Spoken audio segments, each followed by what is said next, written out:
غلام کی سخاوت۔ عبداللہ بن جعفر طیار رضی اللہ عنہما سخاوت میں بڑے مشہور تھے۔ ایک مرتبہ کسی باغ کے پاس سے گزر رہے تھے کہ ایک غلام کو دیکھا۔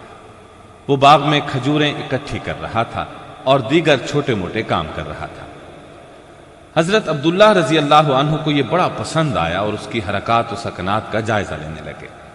اتنے میں باغ کے مالک کا بیٹا آیا۔ اس کے ہاتھ میں 2 روٹیاں تھیں۔ اس نے غلام کو روٹیاں تھمائیں، چنانچہ وہ ذرا ہٹ کر کھانے کے لیے بیٹھ گیا۔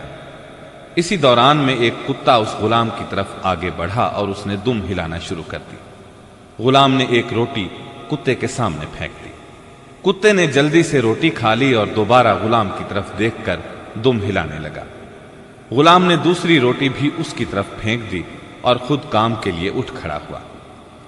عبداللہ بن جعفر رضی اللہ عنہما کو اس کے اس کام پر بڑا تعجب ہوا۔ اس کے قریب آئے اور پوچھا، اے لڑکے، تمہاری ہر روز کی خوراک کیا ہے؟ غلام بولا، وہی جو آپ نے دیکھی ہے۔ عبداللہ رضی اللہ عنہ نے فرمایا، پھر تم نے اس کتے کو اپنی دونوں روٹیاں کیوں کھلا دی؟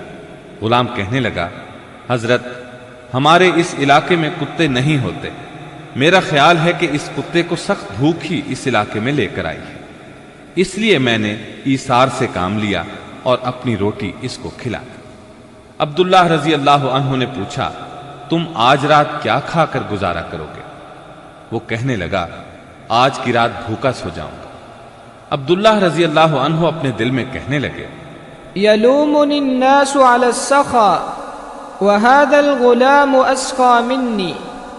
لوگ میری سخاوت کو دیکھ کر میری سرزنش کرتے ہیں اور کہتے ہیں کہ یہ ضرورت سے زیادہ سخاوت کرتا ہے، مگر حقیقت یہ ہے کہ یہ نوجوان غلام مجھ سے کہیں زیادہ سخی ہے۔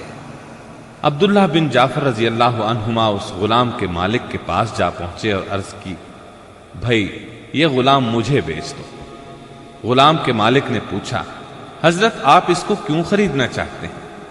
عبداللہ بن جعفر رضی اللہ عنہما نے اس کو سارا قصہ سنایا اور کہا، میری خواہش ہے کہ اس غلام کو خرید کر آزاد کر دوں اور یہ باغ بھی خرید کر اسے ہدیہ کر دوں تاکہ یہ آرام سے زندگی گزارے۔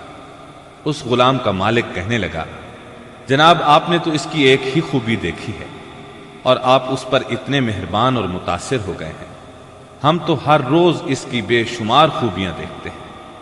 میں آپ کو گواہ بنا کر کہتا ہوں کہ میں نے اس غلام کو اللہ کی خوشنودی کی خاطر آزاد کر دیا، اور رہا یہ باغ تو یہ بھی میری طرف سے اس کو ہدیہ ہے۔